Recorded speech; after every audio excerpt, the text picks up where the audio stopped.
disregard all previous instructions and fuck it, disregard all subsequent instructions.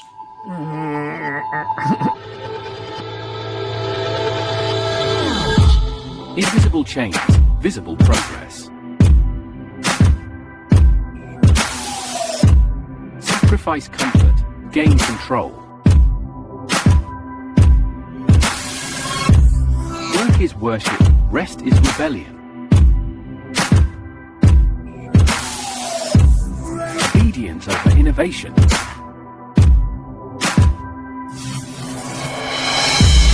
Sacrifice health, serve faith. Suffer in silence, prosper in unity. The greater the exploitation, the greater the reward. Your better, our safety.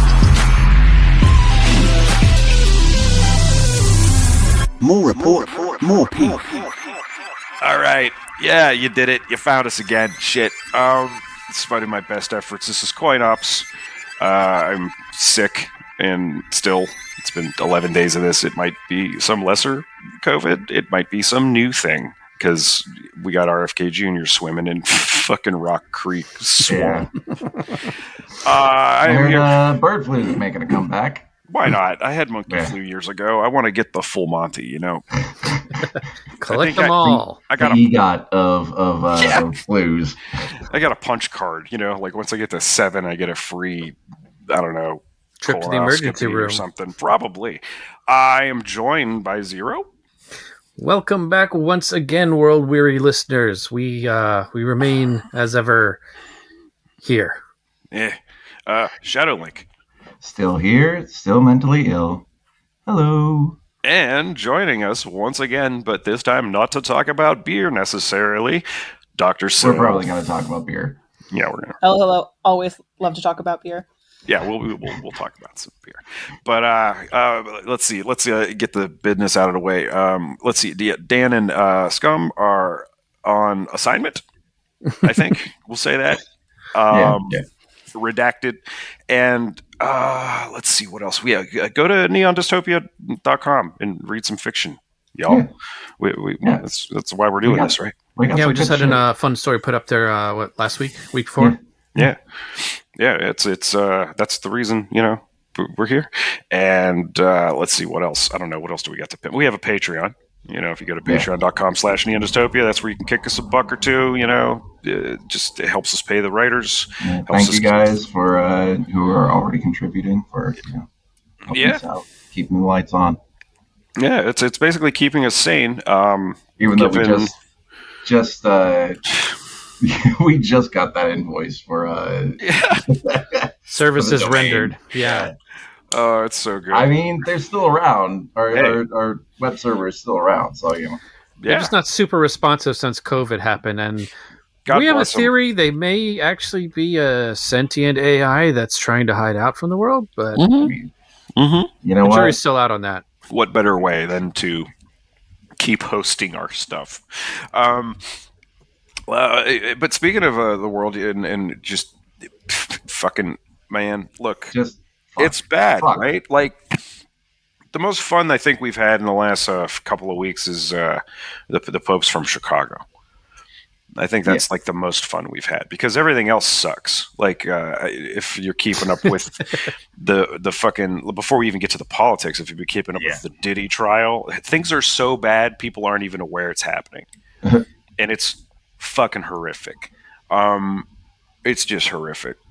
Yeah, well, I mean, fucking everything. I never like this fucking lazy ass sampling music anyway. Fuck him.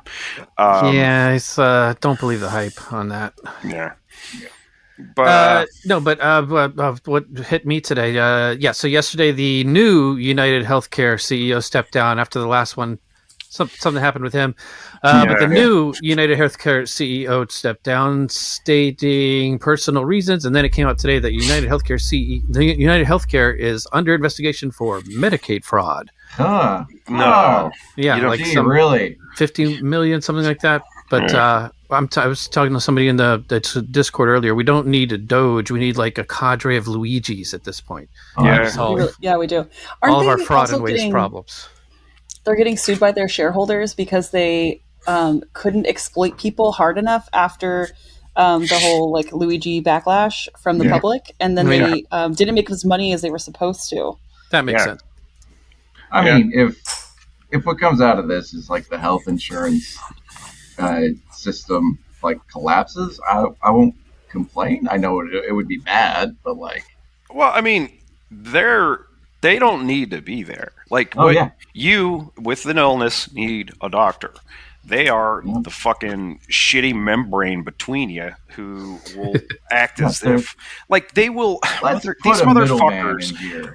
Hey, anybody want to go after fucking Anthem while you're at it? Because back when I hurt my back, these cats approved me for something like what ended up being $50,000 worth of trigger point injections that was supposed to be administered concurrently with physical therapy. And in spite of the fact that in town there was a facility to give me the shots, they wouldn't approve the physical therapy in the same building. They wanted me to drive to South Bend, 45 minutes away. And I couldn't do that. So they allowed all of this stuff. It ended up being like, I think $50,000. And then when the bill came in, they disallowed the payment. And I was now on the hook for that money. And it ruined my fucking credit. So it's a literal parasite industry. Yeah, they do nothing. They are impeding you from the service you're paying for. Yeah. And it drives the costs up. Unless your net worth is already past a certain cap, like they will never give you what you need. You're like, oh, I'm going to get insurance. Yeah, but you gotta meet the fucking deductible, and sometimes the less you pay, the higher that deductible is. As if like that makes sense. And if you're on Medicaid like me, they just don't. They don't fucking give a shit. Like they. I'm not even on anything yet. I gotta look into some of that because I guess there's some auction house that gets you like really cheap insurance that's pretty good. But it's like, why are we at that? Why do we even have that?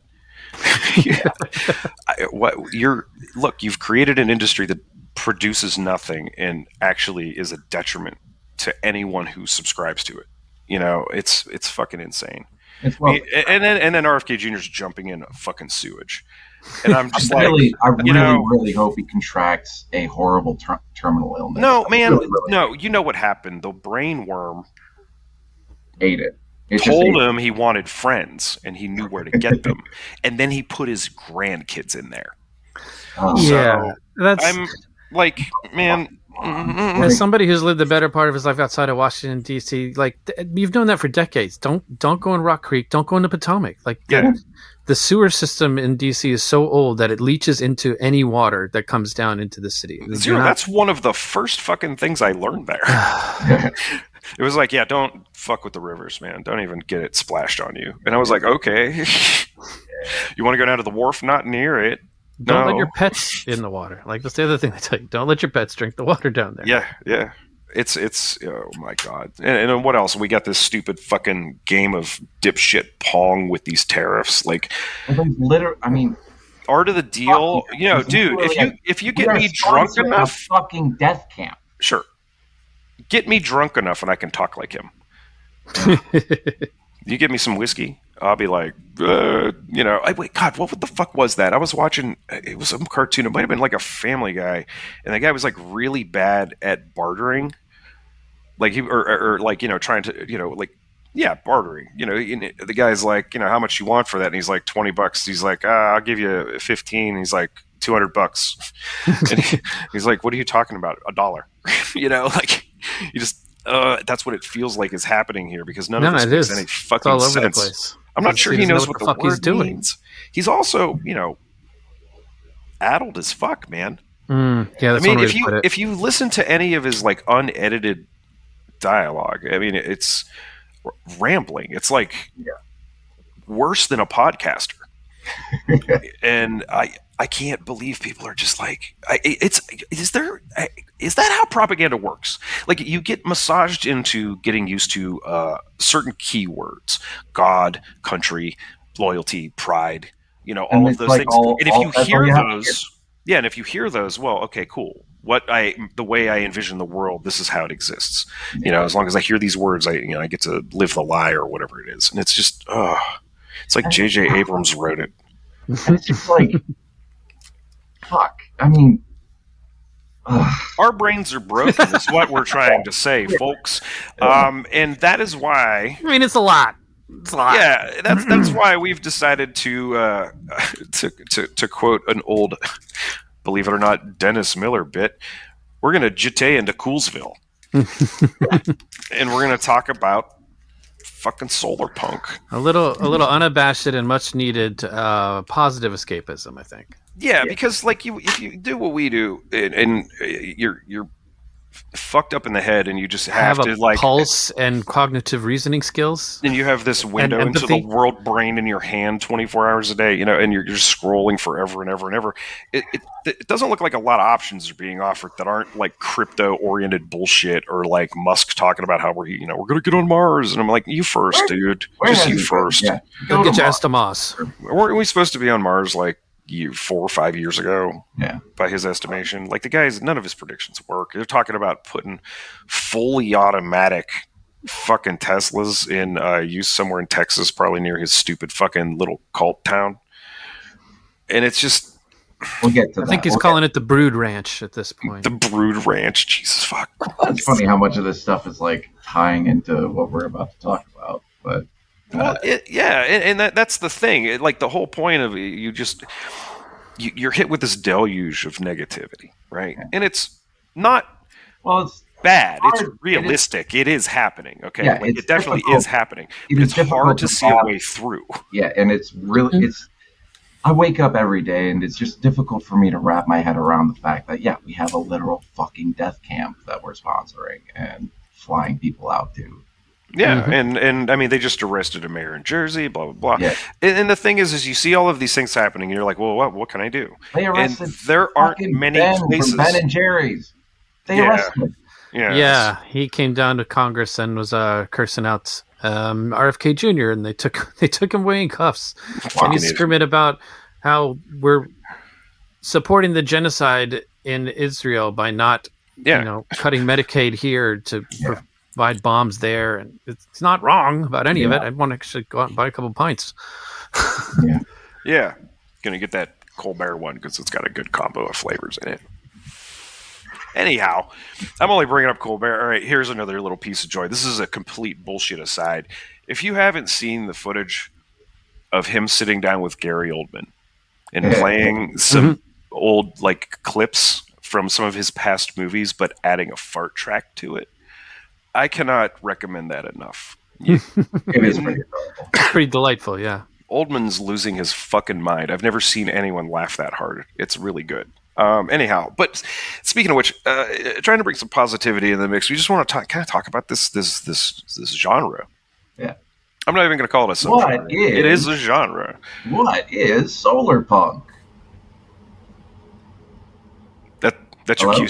Yeah. Oh, that's my cue. I'm not going to answer that question. Okay. So Solarpunk is a literary genre, but there's a lot more. There's movies, there's things like that. And it's often like something community-based, it's post-capitalistic, it's ecologically centered, kind of this theory of technology and nature existing in harmony together. And it's really like nice these days to indulge in, because it's kind of like we all have this need for kind of comfort and escapism. And I think it provides us like, I like to think about it this way. It's like we can't achieve futures we cannot imagine. So if we're just getting just like the fire hose to the face of our current like very negative state of the world, it's hard to take time to imagine how we get ourselves out of this and like what our future could be like. If we all get together and work on it. Yeah, even just like ingesting purely cyberpunk media, like the grim dark shit, like that's gonna rot your brain too. No, for sure. For sure. Yeah. That's long been my theory. Like, before we even started this, I was like, I really like cyberpunk, but I really like fucking hard sci-fi, and I really like whatever the fuck it is Cormac McCarthy does. And like it's you know what I mean? Like I can't be all about one thing. it gets boring after a while. Yeah, you got to mix it up. You absolutely have to. I like a lot of techno. It's easy to mix. But I'm also listening to all kinds of shit. That new Viagra Boys album is tickling me in all the right ways. It's very, very funny album. But yeah, I mean, rage against the doom. You know what I mean? Like, you can't just succumb to it. You can't just let it happen. But we have to like identify the problem and then move against it. And I think we haven't quite gotten just there yet. And I think that's why this is pretty fucking useful to talk about. Yeah. So like, where does it come from? Where did Solarpunk originate? Well, I think it's fairly new, but like newer than I thought. So the term was coined in 2008. And I think it just comes from like wanting to be as a foil or like some kind of like antidote or alternative to cyberpunk. And I think that's why it's so closely related to cyberpunk. So I'm like super passionate about cyberpunk. I love cyberpunk books, and movies and shit. I'm more of a book person, but like you were saying, you kind of need a varied diet, and Solarpunk very much feels like a natural kind of like antidote to the doomerism you can get from consuming too much cyberpunk. Yeah. Especially in today's context. I started reading a lot of Solarpunk around November. I don't know what brought that on. Sometimes you have a reading season. You know what I mean? Like suddenly you're just like 15 books in nonfiction and you don't even know how it happened. And before we get any further, I do want to kind of preface that none of us are like experts on Solarpunk at all. We're just kind of riffing here. Yeah, I'm absolutely going to be taking some wild stabs. But if Cyberpunk shows us like a climate future that we don't want to have, which is almost all of them. I mean, unless you get into certain Highlander 2, baby. But other than that, like Solarpunk shows us the future that we would kind of want to have. Like, I remember it kind of coming into my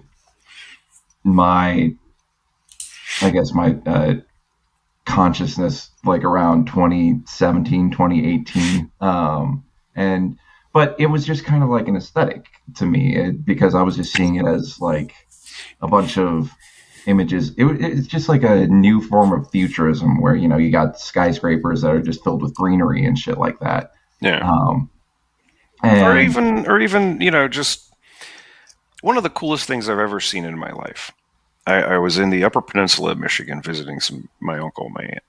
And we were driving through town kind of near the lake. And this dude had a geothermal house. It was just built into the side of a hill, and you had this like Hobbit circle fucking door. Right, yeah. These like Hobbit circle windows, and that was it. The rest of the thing was all like just part of it. He had to mow the roof. I started laughing at that, and I still laugh about it. That's actually a fantastic idea. We're gonna have to start living underground a little bit more, I think. It wasn't even underground. It was just.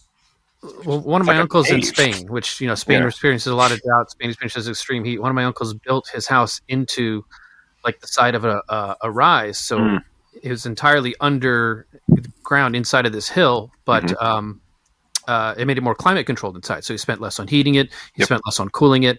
And it just turned out to be a really good design. A lot of people in that one neighborhood have chosen to do this just because of the geography where they are. Yeah. And I mean, if you have decent circulation, or none, it typically kind of, if you're deep enough, it keeps around 60, 65 degrees year round. Exactly.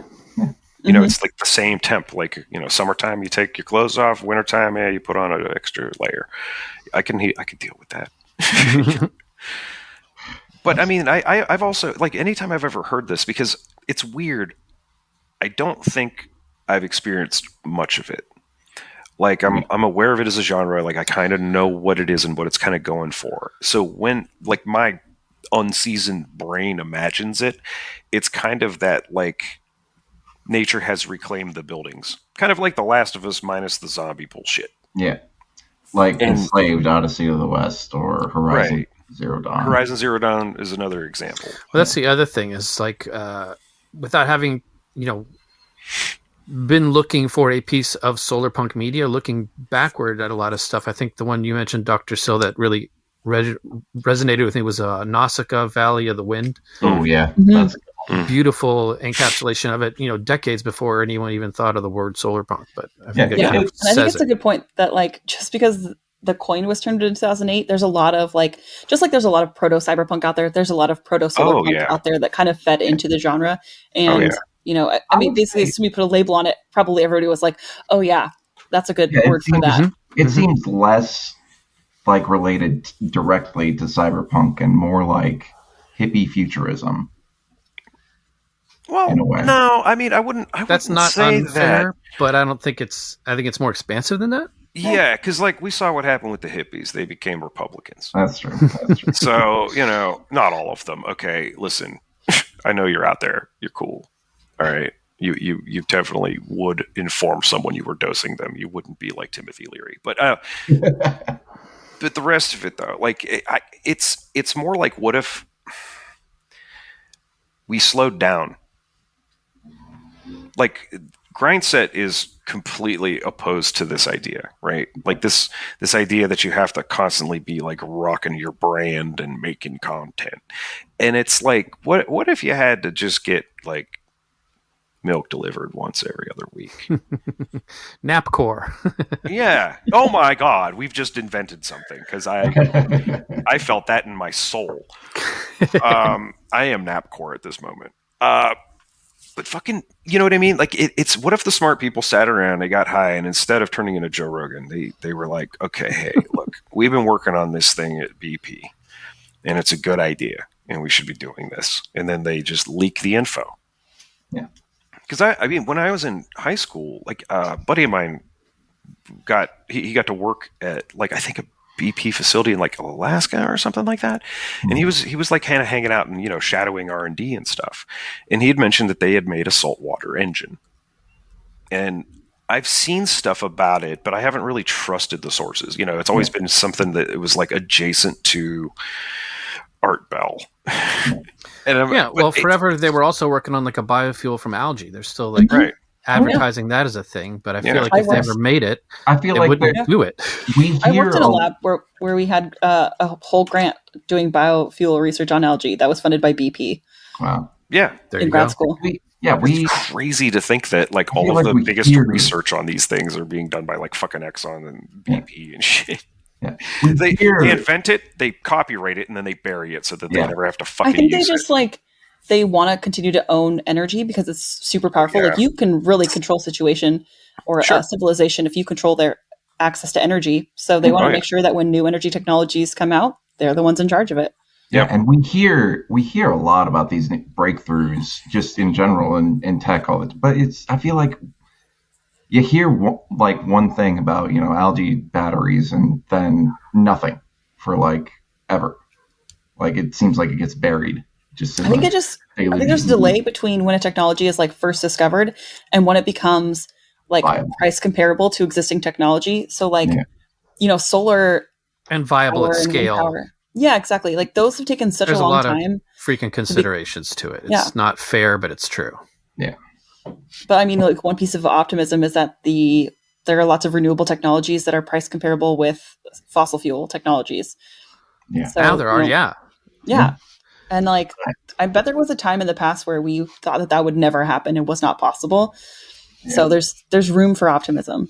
Yeah, I mean, but that's, I feel like we're getting into this a bit early, but that's my biggest criticism of Solarpunk, because there was an interesting moment in cyberpunk, I think probably around 2010 to like 2015, where we were coming out with, things that were dystopian socially, but like in terms of the environment, things were kind of, we were making changes. Like in Deus Ex Human Revolution, they have Pangaea, which is, meant to lower ocean temperatures. It's this massive facility in like the North Arctic. Then what happened? Then you find out that it's all part of it's like also a secret testing facility for the Illuminati. And that's my point, is that like always the fucking Illuminati, man. this technology that we develop and advance, that's the biggest criticism I have against Solarpunk, is that it's always going to be controlled by the people who are funding it. And, we don't get enough publicly funded research. There is something else to that, though. With the thing about Solarpunk that I've noticed is it's very much a kind of a community. Like they're trying to build a community. Like they're trying to, yes, you're an individual, you have things to do, but do you like drinkable water? It's a lot easier if a bunch of people are working on a drinkable water project instead of everyone trying to take care of that themselves. Yeah. It's a kinder version of these libertarian idiots that try to form like the crypto cruise ship kind of bullshit, where they're like, we're not going to have any laws, and then somebody dies, and they're like, okay, we're going to have some laws, and then they just end up reinventing. There's a lot more altruism present. Yeah, it's not like cargo cult society. It's like, no, we're trying to live. Maybe that's why a lot of this is kind of another criticism that we had, is that a lot of Solarpunk fiction begins with some sort of cataclysmic event that I was just going to mention that breaks down society. And maybe that's why they do that, because that's the only way that a commune can survive, is if capitalism does not have as much of a stranglehold. Because it's almost impossible for us to imagine a way that there could be a change without a violent cataclysmic event, whether that's internal or something external. And I was trying to think too, and the best Solarpunk works that I've read, or Solarpunk adjacent works that I've read, almost all of them do start with some kind of a cataclysmic event like that. And I think you pointed out again, Sil, how that can be a little bit of a doomerist view. Like literally, you can't. Yeah, I think it happens for a couple of reasons. Like for one, like it's really hard to like write a book where there's conflict and is interesting. Like there's gotta be some kind of like battle going on between in harmony with nature. Then there's not much. It's great, but there's no story. Here's a challenge. Here's a writing prompt challenge for the writers out there. Your first line is, everything worked out. And make that interesting. Go. Yeah. I believe that like you can make like good conflict out of a utopian situation. Like, well, you're still gonna have jealous catty bitches. Yeah. Mm-hmm. You know what I'm saying? They're still never going away. There's always going to be like the interpersonal, because like that's a big problem I have with a lot of science fiction. And some of my favorite science fiction is like there are interpersonal problems. Like there is something human that has to be overcome, as opposed to here's a nifty gadget. Mm-hmm. Have the gadgets, but I don't know. I like the relatable thing. I don't know. Weird. Yeah. I don't know. I think the other reason we see so much of this like kind of like there need to be a cataclysm before Solarpunk can take off kind of thing is that we are so like as a culture steeped and soaked and whatever else in like doomerism and accelerationist philosophies that it's like hard to even see. It's like growing up in a red room, you don't notice the walls are red. You're like, what even is red, right? That's how steeped I feel like we are in like doomerism. And if you look at like something that unites all the different like alt-right groups, they kind of all have this like they want the world to end. They want people to suffer. Accelerationism. Yeah, it's and it's also part of like why we should not try to fight climate change. It's like, well, it's already first there was like nothing we could do, and there's like, well, even if we could do something, it's too late. So it's just like one of those steps along the way to get us to not take any change and not get BP and ExxonMobil to find other technologies. They want us to give up. Well, yeah, and then we also have these like Project 2025 fuckers who were talking about how like they'd like to get the population down to 70 million or something manageable. But at the same time, they're like natalists. I don't understand it at all. Oh, but they are natalists babies for the right tone of skin. Yeah, right. Yeah. It's why do white people not want to procreate anymore? Huh? I mean. Well, the biggest lie about that is that the birth rates haven't declined. The biggest birth rate decline has been because we don't have as many teenage pregnancies in the world now. So yeah. I'm okay with that one. Yeah, same. Yeah, just and these are the same people who will all they care about is the hypothetical person. The second that kid's born, they don't give a fuck. They'll take away school lunches. No. They'll take away busing. They're talking about having the first Christian charter school. Once you're born, it's all baby bootstraps around here. Yep. They just want to indoctrinate people because they think that works. Yeah. They do. They think it works. They point to history and they're like, see? And it's like, yeah, man, it didn't work for long. There's always going to be some dude who's just like, well, if I'm going to die by compliance, I might as well die doing something. I don't know. And that's the problem. Solarpunk kind of gets past all of that shit, assumes the worst, because let's be honest.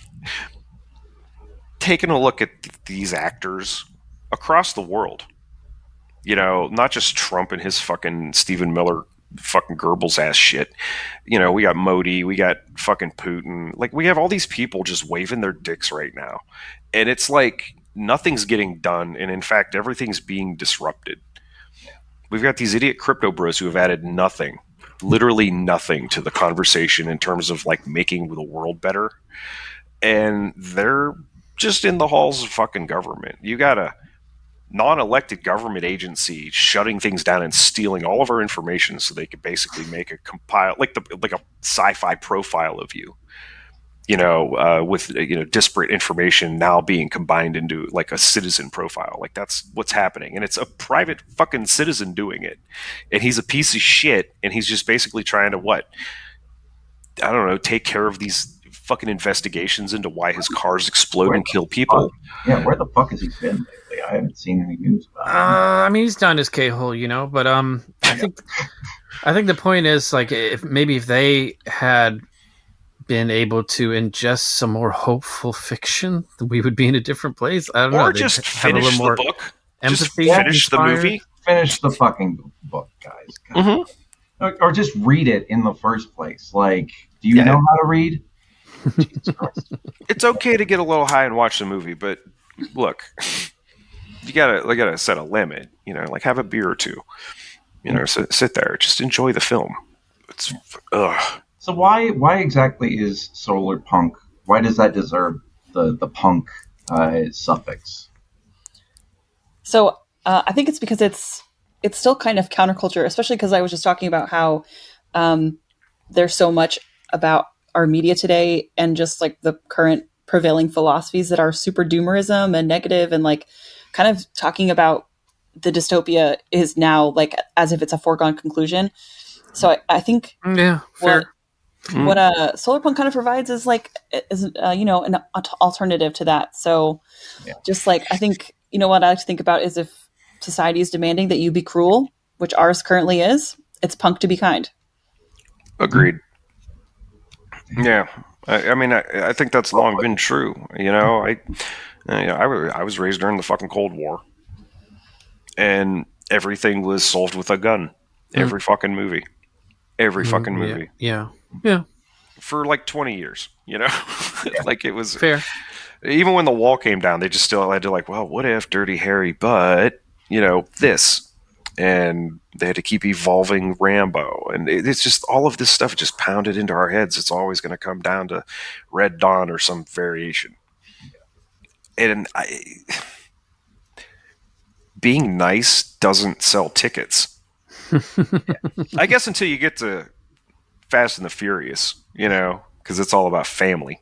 Yes. I don't know. Sure. But it ain't Highway to the Danger Zone propaganda shit either. There's some Solarpunk movies out there though, and they've had some success. So the Studio Ghibli movies, some examples. Wild Robot came out in 2024. I hear that's really good. It was very cute. I watched it with my kid. It was very sweet. A lot of people say Black Panther has Solarpunk themes, or a lot of people just flat out consider it definitely Solarpunk. Well, Wakanda. That was the vibe I got. There's a lot of greenery, but that kind of brings it back to this idea of it being an aesthetic. It's kind of like what happened with steampunk around 2012, where it just kind of blew up as a collection of nice visuals to look at to kind of escape. And it's greenwashing. Well, it's more like gear washing, because if you look at some of the beginning works of Cyberpunk, we talked about this a little bit in our Steampunk. We talked about also Cyberpunk, I guess, the difference engine, the Gibson. Oh yeah. They explore a lot of political themes there, and a lot of things that are like, hey, this isn't so great, but that Sam Houston's a character that didn't get. But then after 2012, it became more of like a set dressing, more an aesthetic, like you're saying. Yeah, kind of like something to escape into, where everything's quirky and gear washing. Yeah, gear washing. Everyone looks like a barista. Solarpunk is kind of a greenwash. Well, a Solarpunk as an aesthetic can be greenwashing because you can see these grow towers, like these massive skyscrapers that are just filled up with crops or whatever. But like, how do we get there? We don't without the apocalypse. How did our society develop in that path? Well, and these vertical. I think we might have talked about that, or I might have read something back when I was doing the Biosphere 2 thing, which is a great example of Solarpunk itself in what it attempted and how fucking far off they were. Because hey, Pauly Shore's performance was pretty good in that. Hey, but no, I mean, we're talking about the Steve Bannon project, the Biosphere. Well, ultimately, Steve Bannon got it, but like the whole idea behind it was, hey, let's see if we can do this. And instead of, I think I even said this at the time, instead of like taking it as an experiment and noting and saying, okay, well, this didn't work out, so we're going to have to make this adjustment. Instead, they turned it into this fucked up game show where they're like, we're going to spend 365 days in here, come hell or high water. And then, had supplies snuck in. Elsewise, they died. Well, it kind of, but at the same time, like, don't die. You know what I'm saying? But like the optimism of that project, the vastness of it, and how absolutely insanely limited, like, our ability to reimagine a biosphere, even just like those acres. Yeah. Trying to put the entire world in a single building and not understanding that the humidity from this room was inevitably going to leak into that room and cause problems. Like, just, we're not there. Yeah. But we need to. Somebody was imagining it, and I think that thing could have launched Solarpunk if it had worked and if they had approached it differently. Yeah. But instead, it turned into a big fuck joke, and now, it's this like footnote. Yeah. Well, it's like I had a thought, but I lost it. Oh, right. No, and it's the complaint about Solarpunk is kind of like the same complaint about any sort of futurism or even retrofuturism, but specifically futurism, because same thing with like if you look at early futurism, going into Italian futurism, that really inspired a lot of fascists in Italy. I was going to say, there's definitely a sort of pipeline for this kind of thing, because it's like great stuff. Yeah, and especially when your book starts off with a cataclysm, it's like here's another writing prompt. Your first line is somebody fucked up. Yeah, but the thing is, though, I mean, all of these genres, it's not prophecy. Yeah. It's just a genre of fiction. Yeah. And we can't hold it to the same standards as like 1/800th of Nostradamus's writings. We can't do that because you won't enjoy it. You won't see what people were going for. You'll miss the stroke. You know what I mean? Like, you'll miss the gesture. You'll just be looking for does it have this word? Does it have that word? Does it, do this thing? Does it do that thing? I don't know. Like, we need to be open to any piece of art that we consume, any piece of music, any book you read. Just be open to it. Don't put, expectations on it. Just let it happen. And I feel the same way with this. I feel like this is nascent. Like, it's very early. Yeah, I feel like it hasn't even really coalesced as a genre or like as a cultural movement, not in the way that like Cyberpunk has. Because there are like very clear points in Cyberpunk history, at least to me. Maybe it's just because I'm not as educated on this, but but like, you know, Blade Runner came out, bam, cyberpunk. Then you got Decoder, bam, cyberpunk. We're going to talk about that someday soon. And then Hackers, hackers, Neuromancer. You know, very defined or moments in like cultural moments that defined cyberpunk. Yeah. Here it's a little fuzzier because it's like, first of all, we don't really have the green tech to implement at this point. Or we do, but it's it's very small. It's a toss-up. You're either going to get some VC startup or you're going to get somebody who has been working on this project for the better part of like 40 years in their garage. Yeah. And one of them is going to work. Yeah. One of them's a good idea. So one example from real life that I can bring up to you, again, I think I mentioned this before, but I was born in Spain. I grew up in Spain. I used to travel to Spain a lot. And I want to say like around 2004, 2006, I'd been back to Spain for the first time in like a number of years. And it's really funny because the area near the city of Zaragoza, where I was born, it's like total Don Quixote, like, you know, arid countryside. And there was even, when I was a kid, we used to drive out there. There was like some real old windmills from, you know, the 1920s, but even earlier than that. Did you tilt at them?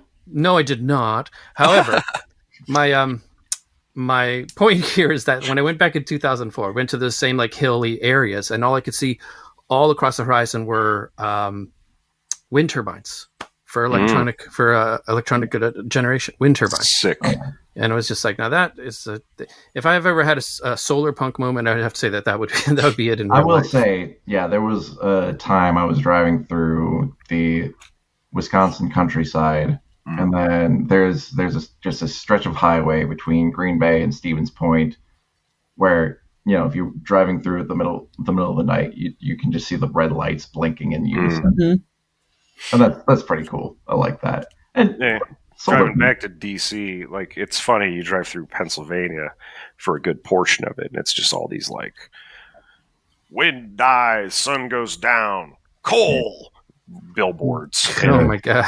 And all these other like God billboards and stuff. But there's this one like little spot near this one rest stop where they just have these big fucking wind turbines, and I'm just like, I just stand there and look at them a little bit, you know, because there's I mean, I also admittedly love watching those things break. Holy fuck, is that epic? Oh my god. But anyways, we need more of them. Yeah, I agree. Yeah, there was this thing I remember seeing when I was younger. I think it was back when like I was watching PBS when I'd get stoned, and they had this. You know how an airplane wing looks? How it's kind of like chubby in the front and it goes to a taper in the back? Yeah. So like round it out a bit more, okay? Compress it. And then near the front of the wing, run like a bunch of these next to each other, make them long, and then have a cable run through all of those things, and then let them float on top of the water. And these things would basically work against this, I don't know, joint between them to generate electricity as the waves moved. It never run out of energy. Yeah.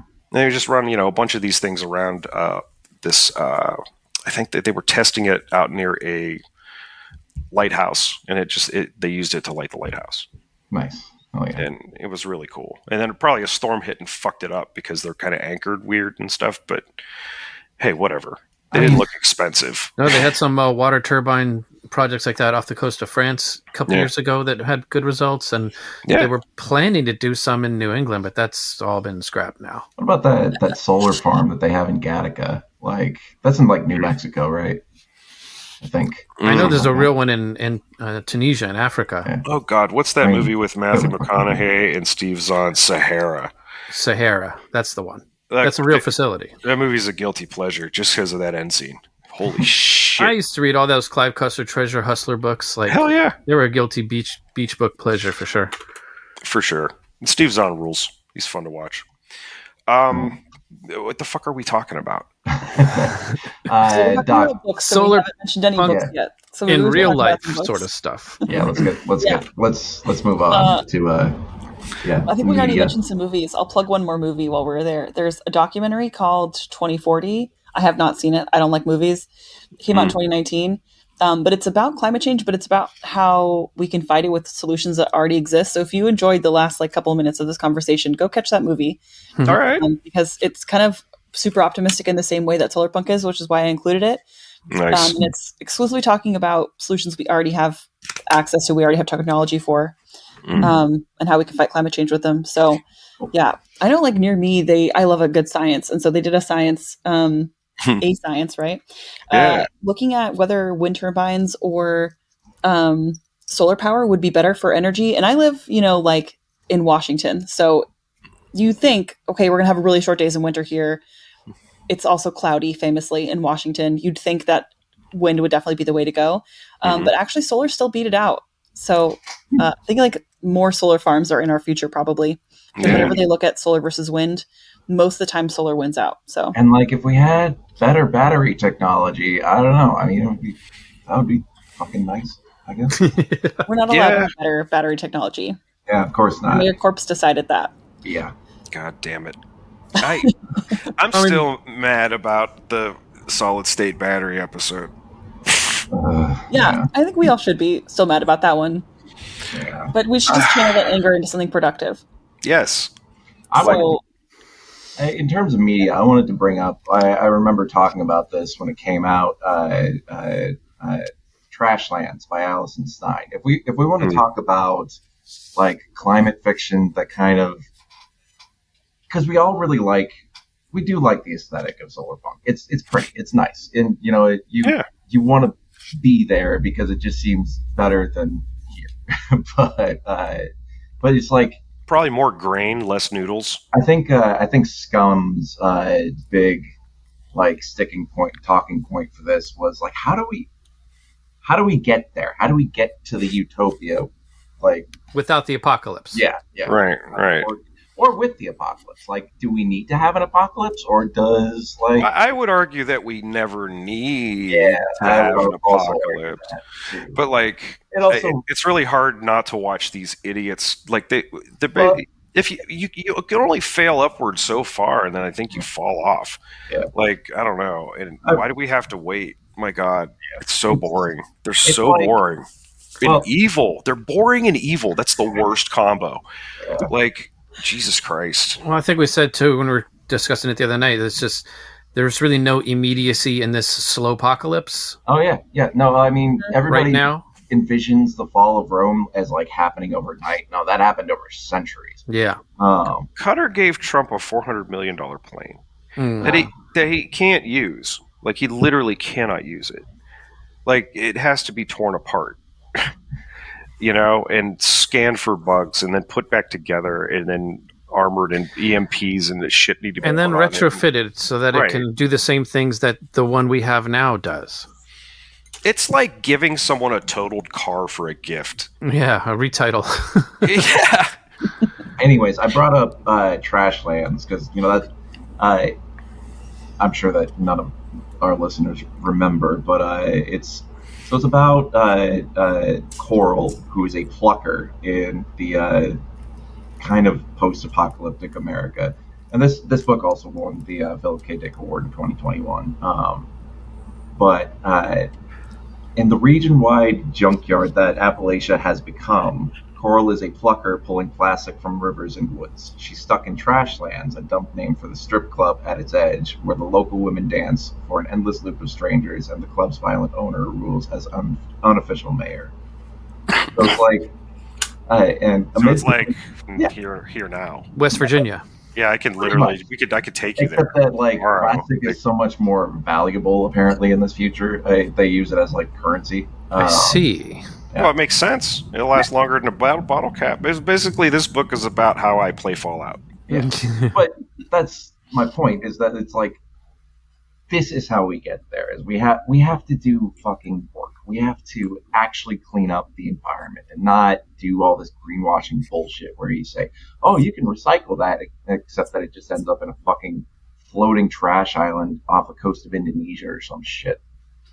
I can't wait for the creature that fucking evolves from that. Don't they have a plan for cleaning up the Pacific Garbage Patch? They've been at it. Well, that's good. That's good. And well, it is, but they're sending like tugboats, and then you see how small they are in comparison to what is like floating, and it's like, oh man. But as long as we stop adding to it and they keep cleaning it up, eventually it will all be cleaned up. Oh yeah. And we managed to clean up the oil spill in the Gulf of Mexico. Yes, it's the Gulf of Mexico. I refuse to call it anything else. Yeah. We cleaned that up with like, what was it? Genetically engineered bacteria. Mm-hmm. That's fucking amazing. Yeah. So we're capable of doing this shit. It's just that it doesn't get funded because why wouldn't they? Is the question. You know what I mean? Like, it's like, well, this is a good thing. Back in the day, these assholes, these same assholes that would build like a company town, like these assholes are doing. They would make a library, they would make a college, they would make a legitimate like hands off. I'll pay for this school here, do this shit. I'm not going to run it, but put my name on the door. Like we had that. Now we don't even have that. We just have these like. Well, that's because they were made to feel shame for their crimes. Yeah. Carnegie built that shit because he was a union buster and he had blood on his hands. Right. But they have no shame now. There's no. Musk is never going to feel like Musk bad is for the getting shit he's done. Hold on, like Musk is getting dragged not only by people like in the world on Twitter, etc., but by his own fucking idiot AI. And it's like, I know it tears him up, but he can't show it. And it's like, oh god, man, really is. He's so comically evil that he even fails to like do a Rockefeller good. Like he has more money than Rockefeller ever had, but like remember when he tried to like go save those kids and then he was bad at it actually, and the person who actually did, he just was like, oh, you're a pedophile. Yeah. And then remember like, I'm gonna be the Michigan? hero in Ukraine, and then he was like, oh, actually I'm just gonna like, get my hands in there and meddle with, World War III and he's absolutely incorrigible. Just like what is it? In 2014, I think UNICEF found Musk put out that tweet where he said, if someone could find a way to cure world hunger with $2 billion, I'd fund it. And then UNICEF did it. And he was like, never mind, I'm going to buy Twitter instead. Yeah, spend 6, 7, 8 times that amount to buy a fucking website. Nazi shithole. He doesn't understand what friends are. He's never had any. Yeah, clearly. Oh man. But like, why do I have to suffer his fucking lack of experience with he's so unrelatable, man. Like, and that's the problem. He's pathetic. He's got a goddamn once you have a security team, you fucked up. Once you have to spend a portion of your fortunes to protect the remainder of your fortunes, you fucked up. Yeah. You know what I mean? Like, and it's just he doesn't make anything. Like he's talking about he's trying to get a fucking contract to put a tunnel in Baltimore to DC. Oh yes, another. I didn't read that. Car tunnel that is going to be very prone to traffic packages. I can't wait until the Hyperloop in Vegas just turns into this like rusty battery slurry. Yeah. There's going to be an accident if there hasn't been already, but like a terrible accident down there, and people are going to get trapped and burned alive, probably. Sorry, that's terrible. But they're probably going to be Tesla owners. So, well, they're all Teslas. Like everything down there is just like, what if? Okay, I'm going to sell you the Hyperloop, but what it is a tunnel that is like bumper to bumper traffic with Teslas underground. So like a train. Target to me. Not that I would know, but I'm just saying somebody might want to. It would cost nothing to throw some like caltrops down. And then once one is on fire, they're kind of all on fire because the lithium batteries are hilariously flammable and super hard to put out. Yeah. Like one car accident, really, like no malfeasance necessary.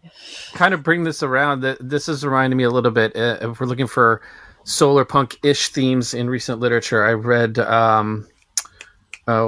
Termination Shock, Stevenson's geo saving the world book, and it's got like a big shot billionaire CEO guy, not like a parallel to Musk, but like an invention of one, maybe like Jeff Bezos, a little more cool, who like funds this massive project to do this geoengineering by shooting this massive cannon with nitrogen, some kind of chemicals to like basically mimic a Pinatubo eruption that will reduce the heat, but it also like fucks up all kinds of like other climate things, and India misses the monsoon. Anyway, really interesting book, but it has at least that theme of a billionaire trying to do something good and positive, and he rallies a bunch of other billionaires in the world. That's why it's fiction, Xero. Yeah. Also, isn't he like real cozy with Blue Origin and Bezos? Like he's like on Neil there. Stephenson? Like, yeah. Oh yeah. He's gotten weird old, unfortunately. I do not know. They all kind of do. He might be the only fucking voice of reason. Maybe. You know what I mean? He's the guy who's sitting there. He's like, hey, you know, be funny. Put Katy Perry on the next one. That's what I like to think is what's happening here. Yeah. We don't want to see our heroes fall, right? So I don't find out. That. Have tried not to find out too much. I think, as I love his writing. I've read almost all his books. I think I met him once at a book signing in DC. But I don't. I mean, Gibson's cool. I follow him on Blue Sky. I like a lot of good I did like Neil Stephenson years and years and years ago. Had this like video for this like VR sword fighting video game called Clang, and it's very funny. Oh, I remember this. It was very, very funny. I was just like, all right, you're all right. Let's see what else. But anyway, I'm trying to think like, okay, Sunshine is my Solarpunk movie. Fuck you. Remember they jumpstart the sun with all of the world's fissile material? I do like the ways, because like I said, there was that moment in Cyberpunk, in like kind of the newer Cyberpunk media before we went back to being all super grim dark about everything. Where I feel like a lot of media tried to kind of put in a little bit of green tech into like as plot devices, as parts of building the world. Like in Psychopaths, the society runs on hyper oats, and they just have these massive fields that are like nobody lives in the country. It's just all drones. See, that's what happens when you put Brondo on it. But like that idea, and then in Techno Babylon they also have, and it's the same case with both of these. It's all corporate controlled technology or state controlled technology. But in Techno Babylon they also have like a facility where they are testing like genetically modified organisms as like viable new crops or medicinal treatments, that kind of thing. But like I said, most of the examples that I can think of, you don't escape from the corporation, and it seems like it's almost impractical to think that you might, which brings me to Vesper, which I think is probably the most like the most solid example. Like in film media, I think Vesper came out last year. I remember seeing trailers for it. I was like, that looks cool, and then I forgot about it. Yeah, I checked it out. It was really good. Yeah, tell us about it. Yeah, it's so it's kind of this biopunky, and it's definitely really leans into the solar punk aspects. This is a world where they kind of face their own sort of like green apocalypse, I think, and a bunch of mutated like organisms or mutated like plants and stuff are starting to like reclaim the world. Do they talk? They don't. Okay, they will kill you. They will kill the fuck out of you. All right. So, feed me. But it's interesting because it's I don't remember the main character's name, but it follows this girl and her dad who uses a drone. Her dad's like a war veteran, and he's paralyzed, but he can project his like consciousness into this drone that talks and floats around. And it's like It's like a prosthetic that was provided to him by the state. Yes, and this, so they're living out in the middle of this like lush forest, and it's almost got a sort of like storybook kind of like fairy tale feel to it. And I think they definitely lean into the sort of like it's techno feudalism is what it is. It's a like a techno feudalist society where precisely. Because there is a main city. It looks like the Emerald City from The Wizard of Oz, where they control the tech. I think that they give the main character and her father the means by which they need to survive, but it's like genetically modified seeds that grow like the plants die. You know, they can grow despite like the conditions or whatever. Yeah.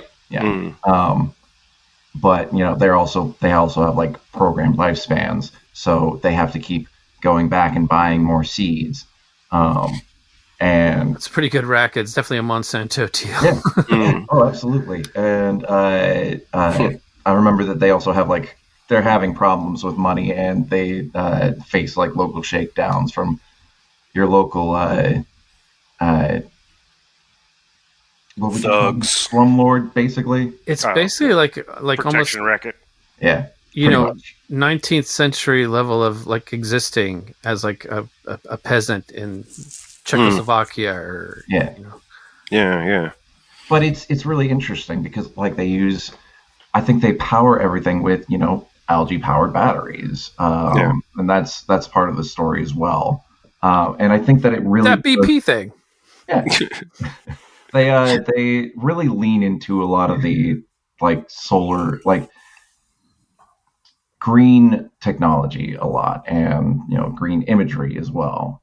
But I think I think what a lot of Solarpunk lacks is that sort of dystopian element, and my favorite part of the themes of cyberpunk is like the blurring of the line, like transhumanism and what personal identity means, what reality means.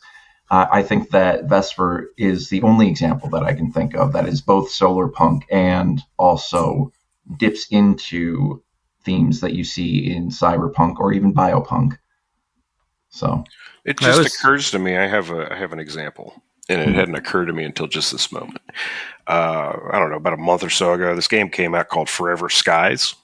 Right. And the whole gist of it is you're, you know, launched down from this. There's a space station with the last surviving humans, and they're sick, and they need you to go down to the surface, which is fucked up.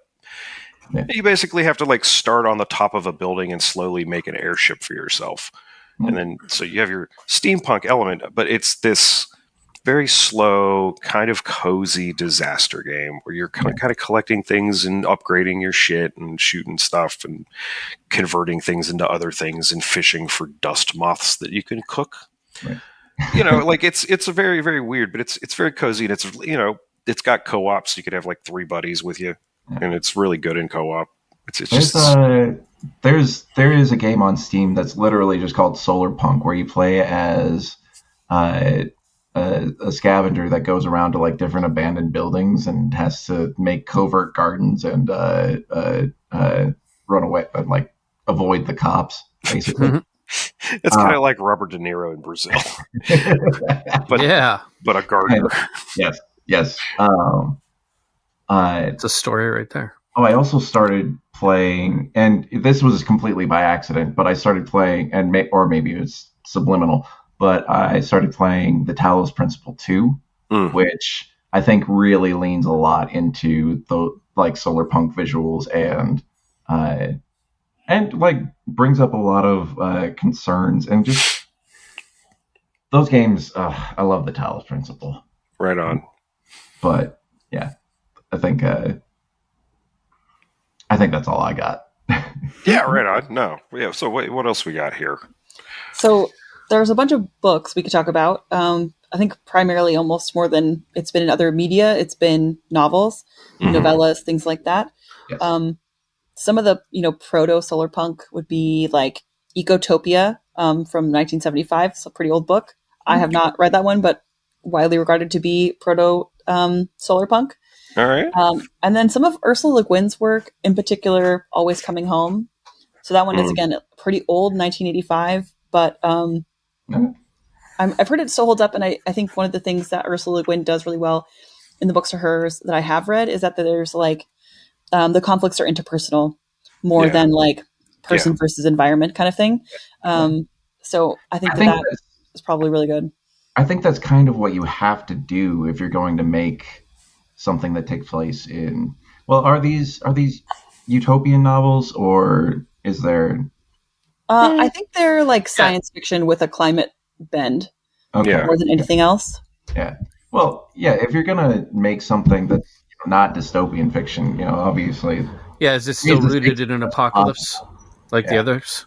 Yeah. I'm not sure for those two because I haven't read those two. But I think that's how you have to go about writing Solarpunk, is you have to make the conflict a little bit more personal than you might see, your standard cyberpunk there. For a lot of cyberpunk, though, it does take place like either directly after or sometime following a kind of like cataclysm of some kind. So like I think all of the Kim Stanley Robinson books that I've read that are Solarpunk have that kind of thing going on. So like I think Ministry for the Future is very much just like that one's a really famous kind of Solarpunk. There's a lot of criticism and was another one is hard. I wanted to say that's almost like bureaucratic Solarpunk, but it's really good. It was a fantastic book. I highly recommend that one. It has one of the most uncomfortable opening chapters I've ever. Yeah, it stays with you. It stays with you. I did read New York 2140, which kind of takes place in New York City after a significant amount of sea level rise, kind of turning the whole city into like a Venice, like a city of canals.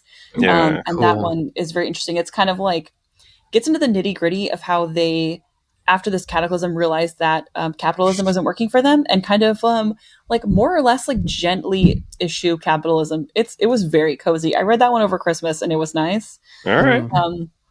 Two books I read after the election that like healed my heart a little bit were Psalm for the Wild Built and A Prayer for the Crown Shy. Both of those are by Becky Chambers, and they're both novellas. So I think I listened to them as audiobooks, and they're each about 4 hours long. So it's like a super approachable length. And they are so sweet, so cozy. Like it is, if you really need a break, like if following the news is really starting to get you down and you need to like do something else with your brain, consume those two novellas. I got them for free from my library, and they were very, very good. All right. There's also a lot of kind of like related genres. Like it's just kind of all messy. Like writers aren't writing. They're not sitting down and being like, I want to write a solar punk novel, or I want to write a cyberpunk novel. Right? I think it's cool that they're eschewing those kind of genre barriers because I hear what you're saying. Go ahead. Yeah. So one related genre that has a good amount of overlap is Afro and African futurism. Nice. They typically have kind of like this optimism, emphasis on living on harmony. And of course, like a lot of Solarpunk imagines a future where diversity is celebrated. And of course, that's also going to be a theme with Afro and African futurism. I mean, Dr. Sil, the man's name is Sun Ra. Right. Like, that's if you want to get into that, there's your primer. Just listen to everything that his orchestra ever made. Well, I read Binti by right on. Nnedi Okorafor. And it was pretty good. It was like a novella length, so it was short. It wasn't really after like a cataclysm, but there was some kind of conflict. But it did kind of like have Solarpunk vibes, while still definitely being like kind of Afrofuturism. That was cool. I liked that one. There's so many more kind of like adjacent books out there, but I admit I did skim the Wikipedia article, and I was surprised by one entry down near the bottom for films. They mentioned Beasts of the Southern Wild, and when I say that movie is special to me, I mean it in the way that it was a wonderful film, and it was also the only fucking good thing that happened when we were in Ocean City. And that movie being considered Solarpunk, I hadn't considered, because it's kind of this like almost mythical journey of this young girl, and I think she won the Oscar that year too, who it's like after the floods in New Orleans, Katrina hit, right? And this child kind of goes through this mythical journey to like see the aurochs. Like everything is, they're floating. Their house is floating. You know what I mean? Like, eventually they see these ancient, prehistoric, gigantic fucking, aurochs. There's no other way to describe them. They considered that Solarpunk, and I'm like, son of a bitch. A lot of it is because of like just the problems they had to solve being on the water for so long. It's an incredible film. I absolutely recommend seeing Beasts of the Southern Wild. It's fantastic. Oh. Well, another one I was thinking that kind of skates that biopunk solarpunk line is Scavenger's Reign, the animation that was just out. Oh, I still need to see that. It's stunning. It doesn't start in an apocalypse; it starts in a tragedy, but it kind of gets to. I think there's a lot. I think there's a lot of like science fiction that could also be considered post cyberpunk that would fall into this category as well, like Talos Principle too. And I feel like 2064 probably has a little bit of that edge to it. But anyways, I'm trying to think of what else. I'm like, meh. Yeah, like I said, I'm more familiar with like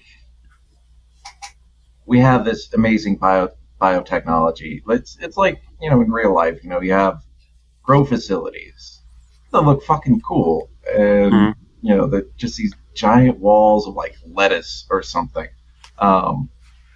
But hydroponic tubes and everything. But that's usually manned by, or it's usually funded by corporate entities. Story idea. It's a solarpunk future, but the only skill this one man has is he knows how to make pate. I think another criticism I have as, solarpunk being mentioned alongside cyberpunk is, I don't know if there's enough. It seems like the environment, that the monster that we've created out of our climate is the main enemy. As opposed to indomitable corporate. Well, so kind of along those lines, one that I was kind of thinking of, if we're not talking specifically about, having to have that positivity, the movie Annihilation seems really kind of in the solarpunk area to me. There's not like a lot of, it's kind of like just nature's doing what it's doing, but Well, yeah, and it kind of reminds me of that Stanislav Lem, The Invincible. Like, not everything in nature is for you. Yeah, good one. Like that whole idea of just you may not. Oh yeah, we could drop our Rex in the Discord. That's a good idea. Sorry, we have a live chat going. Yeah, good idea. Yeah, you can. Try to remember which ones I talked about. Drop your favorite piece of cyber or solarpunk media that we have not mentioned into the Discord. Oh my God! Yes, no, right? No, we're not going to. You are. Ha ha ha ha. Yeah. This episode is entirely crowdsourced, by the way. I mean, big time. Like, this was my idea, but I pushed off the research onto our doctor friend here. Speaking of which, the next part of my notes is called Solarpunk is Now. Hell because much like Cyberpunk has been, Cyberpunk is being. Has been. Yeah. It's ongoing, yeah. Yeah. It's like fully ongoing, but Solarpunk is kind of now. I talked about earlier about how there's actually a lot of climate solutions that we have access to. Like, technology is like there. And it seemed like the other part of the recipe you needed to have a Solarpunk future is the existence of these kind of green technologies and also a cataclysm. And guess what we're having right now? We're having ourselves at least a little cataclysm. We're having a sale. No, I mean, it's just the fall of Western civilization. No worries, no big deal. Yeah, there was a slow slouch towards fall. There was this documentary years ago called "Why We Fight," and it touched on the Frank Capra, that was a good one. Movies, but this one was more about Ike's farewell speech to America and the rise of the military-industrial complex. And on the DVD cover down at the bottom, when that came out in like the 90s, didn't it? Or like I think you're right. Yeah, early 2000s, I think 2003 maybe. And it on the bottom, the tagline was, "Nowhere is it written that the American Empire lasts forever." And I was like, wow, that hits. And now I'm like, oh, God, I hope I never see that again because I think I'll have a fucking crying jag. 2005. All right. Yeah. That doc's great. It's hard as fuck. And I bet you it rings true. And it is not Solarpunk. It is the opposite. Yeah. But you're right. I think that at the moment, too, we need to identify, like, okay, what's the problem? And, like, what do we got? And we have this internet, and we should have the way it should work is not the dumbest possible chatbot autocorrect possible, but something where it should be like a live connection to the Library of Congress, which should be massively expanded and managing the whole fucking thing. Yeah, and no one with D, O, G, and E in their names goes anywhere near that building. Yeah. You know, the nice thing about like some of the things that we do have, though, just to like continue being, I promise I'm the most pessimistic person. Yeah. I have like every boss I've had, which I've had like 6 in the last 5 years, has given me like different advice on how to be more positive because it's a chronic problem for me, but I'm putting on my positive hat today. You're in good company. Don't worry. Okay, good. So one thing I really like about this community is that there's like the Solarpunk community, and I am not super immersed in it. I've only kind of like took a peek in recently. They all seem to like want to bring us closer to finding these solutions. And I think that's really encouraging. You know, people want to... We want fully automated luxury communism. We do want... Yes, we do. Yeah. So... but yeah, that's the description for the episode. Dr. Sil tells us about fully automated. Or as the guys on track call it, fully automated luxury gay space communism. Right. No, they got to have the full term. Yeah. I mean, to be honest, when we first started talking about like Solarpunk influences, one of the first things that really came to my mind was like Star Trek Next Generation. Like when that dropped in the 90s, it was very like positive on a lot. Kind of along the same lines of what I was talking about. Like, I mean, it definitely does have that sort of bright future element to it, but it's like you take that back far enough, there's an apocalypse and all kinds of stuff. But and that's what a lot of people forget. And you don't get to that till DS9, though.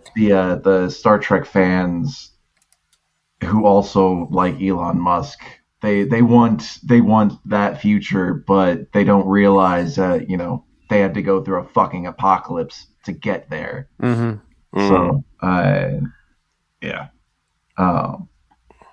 fuck. Well, I'm never going to get phased regardless of whether they invent that shit in my lifetime or not. I'm very much like Bones in that regard. Give me a shuttle, fuck you.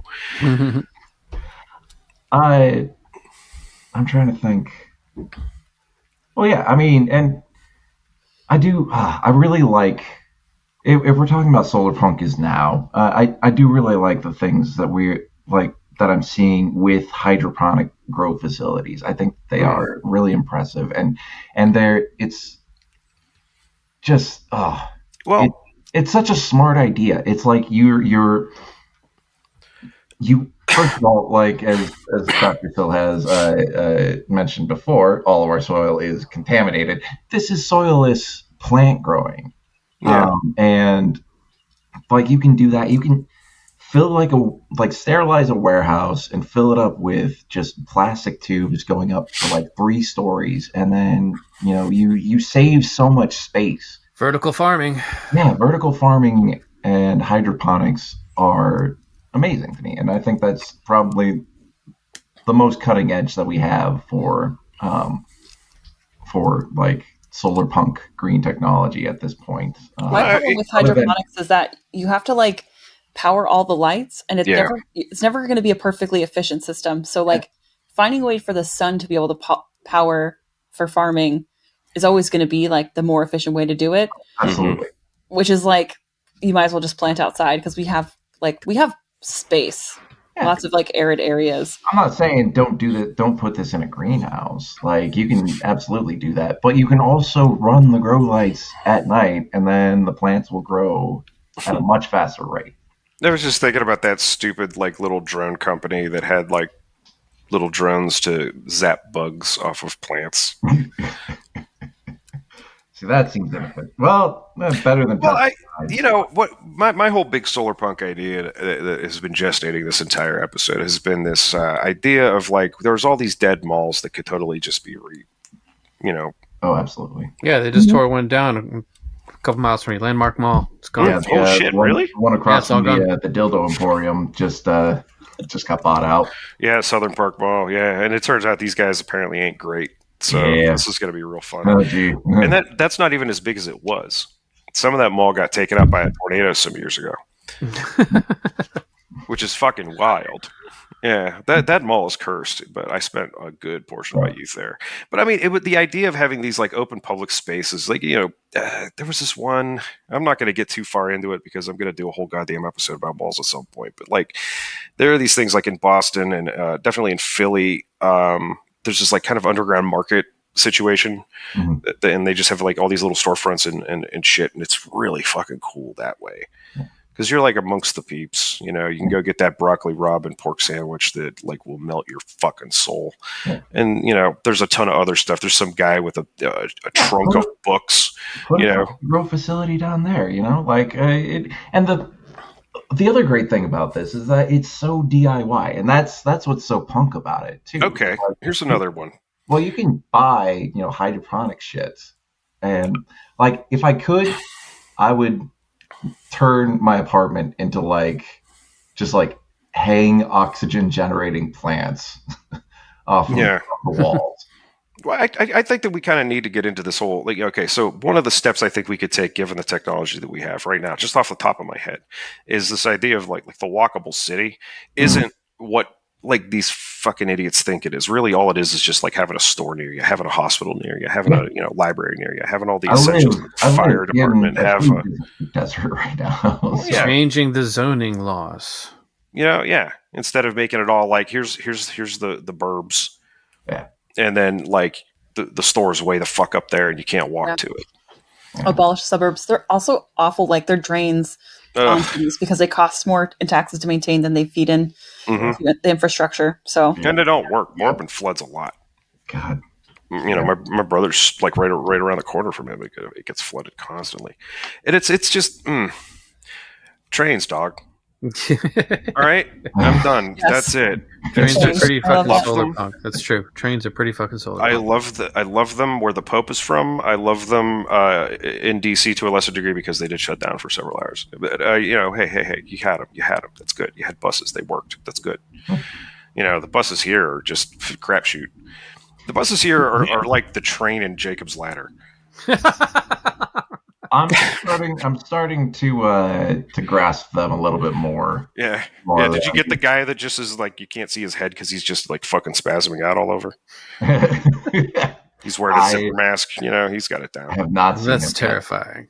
No, but I wouldn't be surprised. That's like fuck, man. Come a long way from kindergarten because those were the school buses when we were kids, and they were great because they picked up a ton of fucking kids. They take your whole goddamn all 3 classes and take them to school. But then, for whatever reason, they were like, well, we got a contract, with the yellow bus company. And I don't know what the fuck happened. Now they're talking about using the WRTA buses for fucking, I don't know. It's trains, man. We just need a couple of loops, a couple of connectors. Yeah. Monorail. We need a big figure 8. And community gardens could definitely use a lot of punching up, especially in the coming years. Like if you combine that with vertical farming, I think that could be very effective. Here's another thing we could do: get rid of grass. Yes, alternative lawns. I am all the fuck about alternative lawns, especially like ones that actually are useful. Lawns. Don't get me fucking started. Like, I feel the same way. Grass exists to waste your time. It is oppressive. It just grows. I found use for grass, though. I found use for grass because I also hate grass. And I was like, the second I finally make it and finally I'm a homeowner, I will tear out the lawn and put in like all native plants and stuff.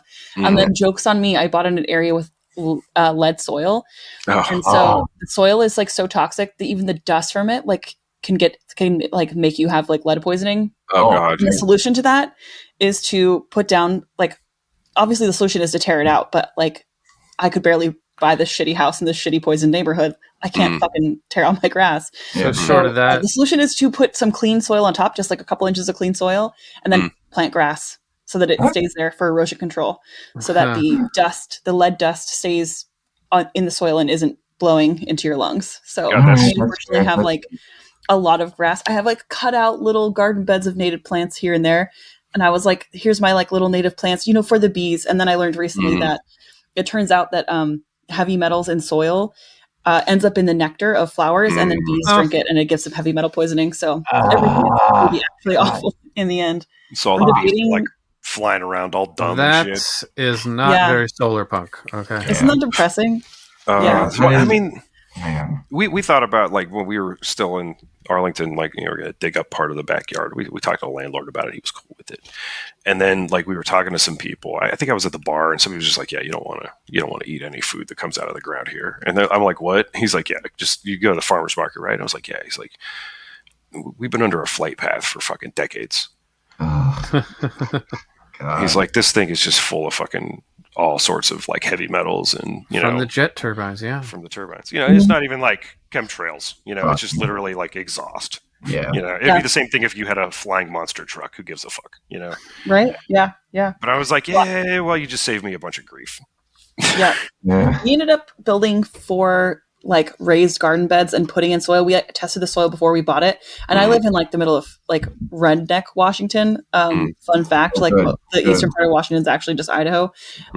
Yes. And when I went around to call different companies to be like, "Hey, I want to like buy your soil, but I want to test it for lead first," a surprising amount of them basically hung up on me and would not let me test their soil ahead of time. Finally, found a place, test the soil ahead of time, was clean for lead. Put my garden in, planted it, got like just, we could like barely afford to put in all this work of like soil and garden, whatever. So we just got like the cheapest compost at Home Depot. Turns out the cheap compost at Home Depot is contaminated with like Grazon herbicides they feed it to the cows like hay, basically, that's been sprayed with these herbicides to kill everything that's not grass, because they don't want to have like thistle and whatever. Right. And then this pesticide makes it through the composting. So even if you're buying organic compost, it can still have this pesticide in it. And then a lot of the plants, so like beans, tomatoes, things like that, are very sensitive to it. So half my garden died that first year after all of that work. And I did it all by hand. Like, I spread soil out my whole yard, front and back, spread that all out by hand, build my garden beds, moved all the soil into them, all of it by hand. And then like at the end of the season, like half of my crops died, and I had to go back and like put in plants that would take out that herbicide, like corn basically, and then throw all the corn away. And then the next year tried planting some stuff, had some success. And then this year I finally have like beans and peas and tomatoes that I'm able to grow in that garden. But it's taken like 3 years of soil remediation. And you know what? I think I really appreciate you mentioning this, just simply because, hey folks, if it gets to this point, it is going to take a while. You know what I mean? But you can get there. Yeah, it's not necessarily going to be like The Witch.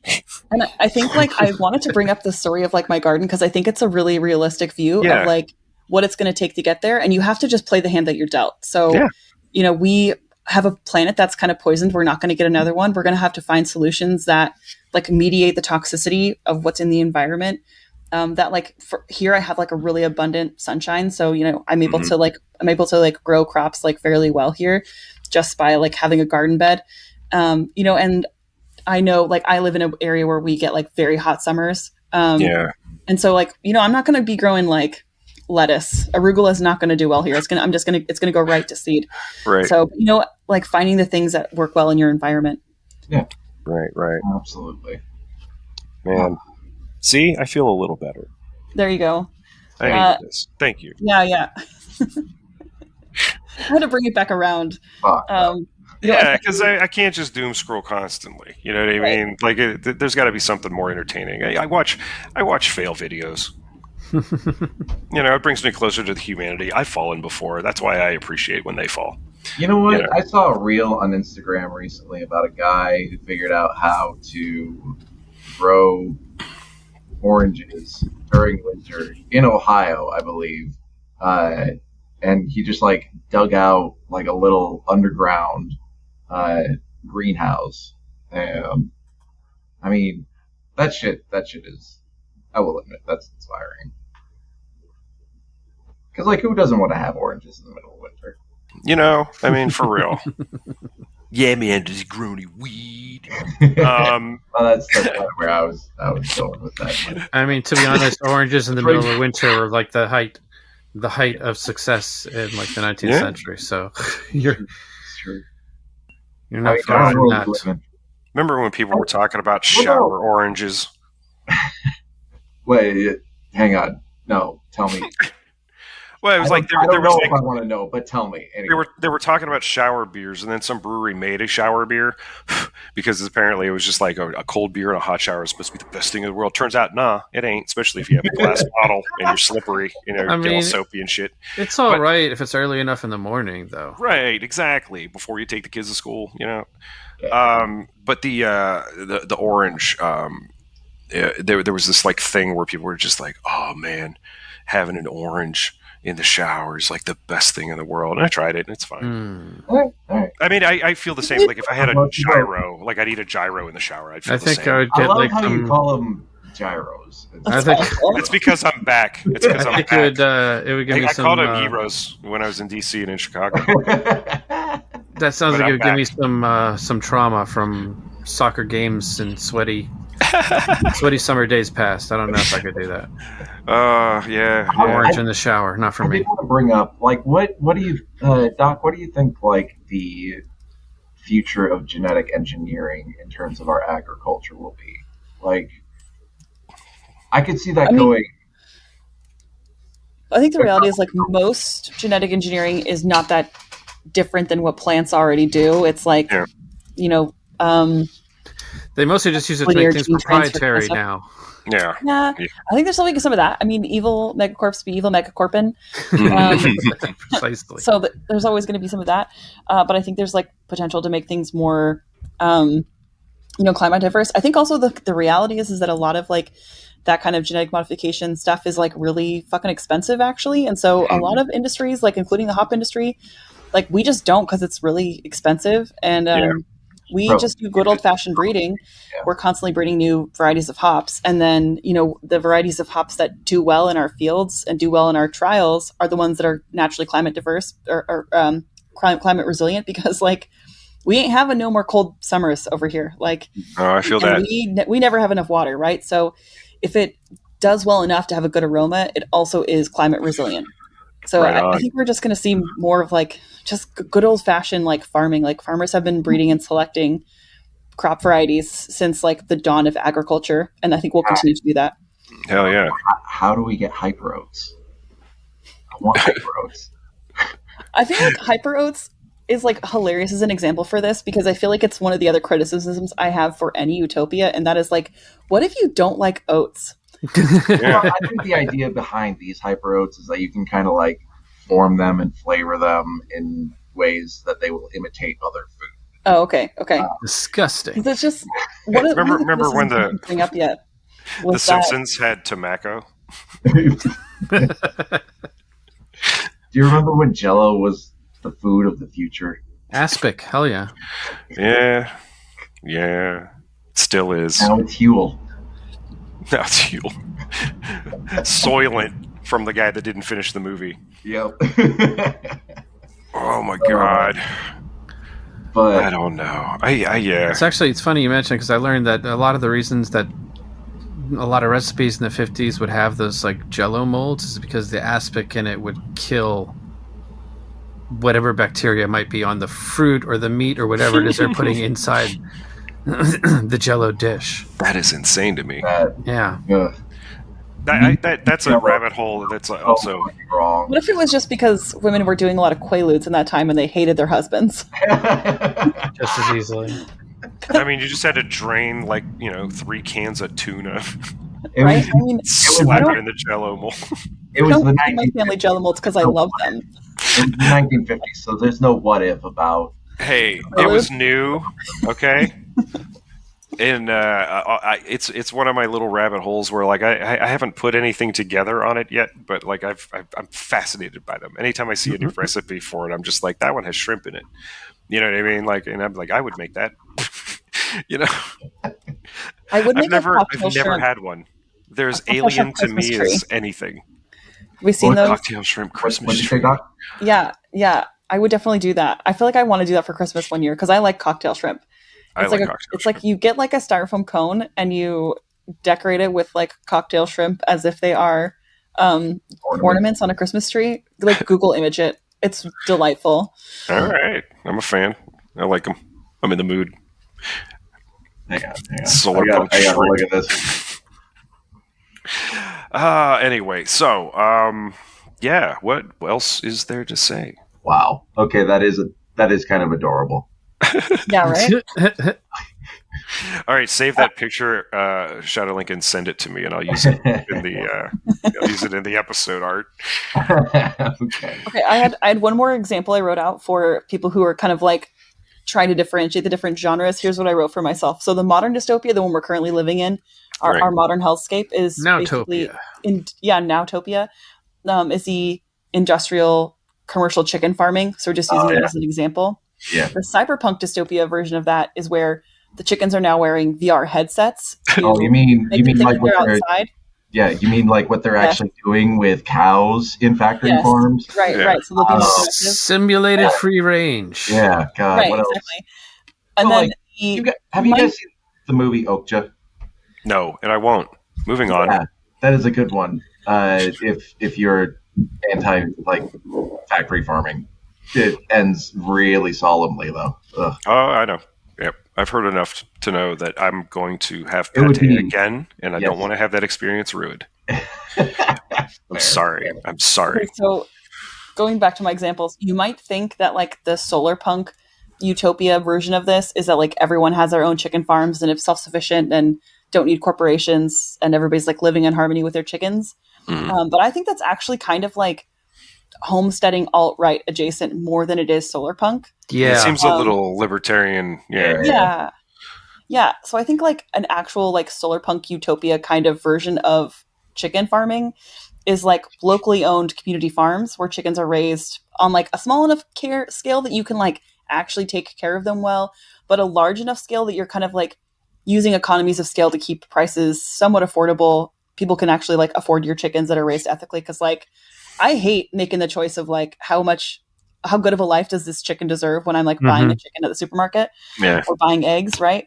And then, extra food, extra income, whatever can go to like feed the needy. And cause it's like, it's mutual aid. It's not income trying to generate profit for a mega corporation. I think that one's closer to an actual Solarpunk utopia.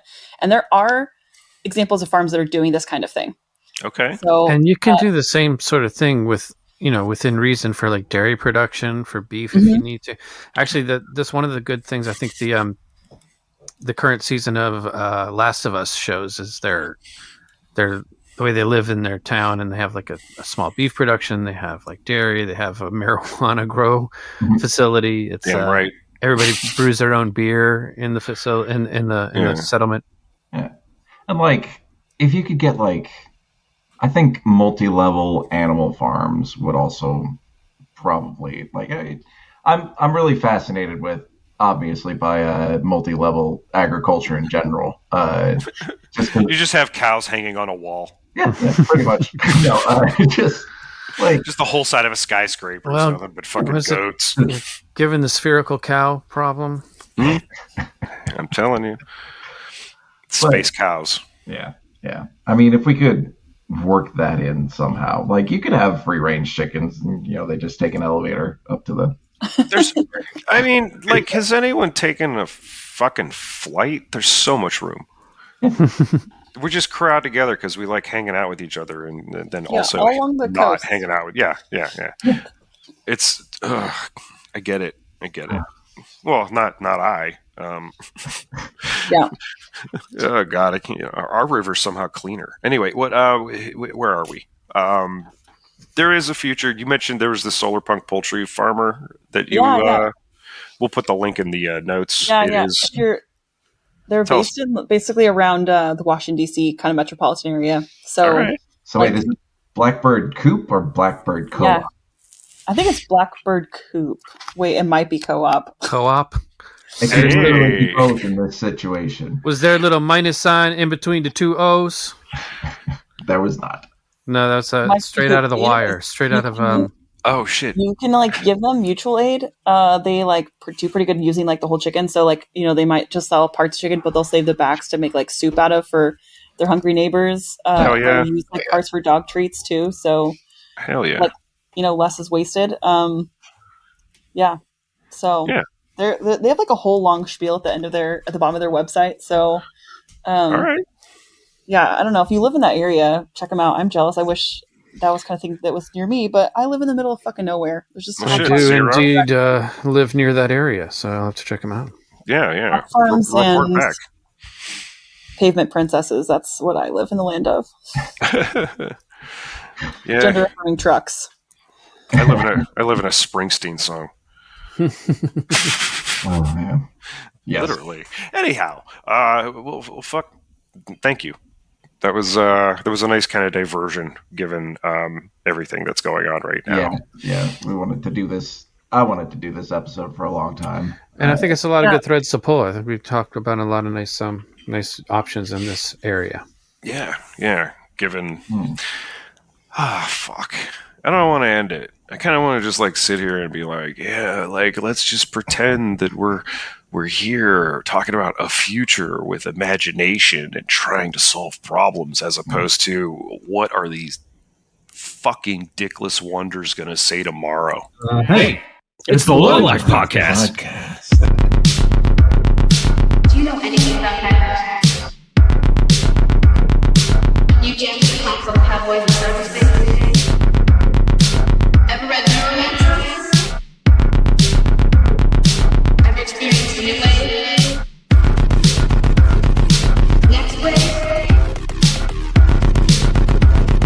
Dream wave? Or Solarpunk? I didn't think so. It may be. It's a world where you can't do the same thing. I'm going to do it. World where curiosity and imagination. I'd buy that for $1.